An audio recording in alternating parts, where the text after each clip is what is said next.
আসসালামু আলাইকুম ওয়া রাহমাতুল্লাহি ওয়া বারাকাতুহু। সুপ্রিয় বৃক্ষপ্রেমী ভাই ও বোনেরা।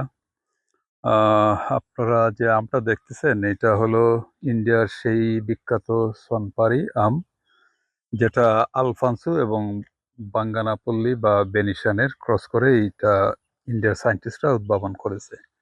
এটা আসলেই একটা ভালো আম, যেটা বুঝতেই পারতেছেন তার মা-বাবা দেখে। মা হলো আলফানসো, বাপ হলো বেনিশান।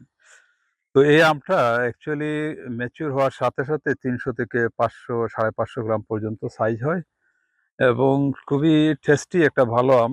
আমি গত ২ বছর থেকে এই আমটা খাচ্ছি এবং গত বছর আমরা মেলাতেও এটার রিভিউ দিয়েছিলাম। তো যাই হোক, আমাদের ওয়েদারের জন্য অ্যাকচুয়ালি আমরা কালারটা আপনাদেরকে দেখাতে পারতেছি না। বাট জেনুইন জাত, শেপ, সাইজ এবং এগুলা নিয়ে কোনো ডাউট নেই, এগুলা আপনারা দেখতে পারেন। এই ছোট্ট গাছে আলহামদুলিল্লাহ ৩, ৪, ৫, ৬, ৭ টার মতো ফল সেট হয়েছে। আরো তো ছিল অনেকগুলা। এই যে এই ডগাগুলা সব আমরা কেটে ফেলছি, যেহেতু ওই শিলাতে ফল নষ্ট হয়ে গেছে। কিছু, কিছু সায়নও নেওয়া হচ্ছে।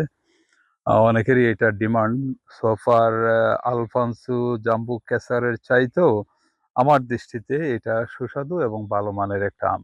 এবং আমাদের দেশের ভোক্তারাও আমি ফিল করছি যে তারা ওই ২ টা জাতের চাইতে এইটারই চাহিদাটা বেশি। কন্টিনিউয়াসলি আমাকে নক করে যাচ্ছে এই ছাড়ার জন্য। ইনশাআল্লাহ আমরা এটা দেখি ম্যাচিউর হলে আমরা তো রিভিউ দিব। আর যদি জানি না কার ভাগ্যে আছে, আমরা তো এটা এবারও গত বছরের ন্যায় বৃক্ষ মেলাতেও আমরা রিভিউ দেওয়ার চেষ্টা করব। দোয়া করবেন যাতে ফলটা ঠিকভাবে পাকে। ইনশাআল্লাহ আমরা রিভিউ দেওয়ার চেষ্টা করব। আল্লাহ হাফিজ।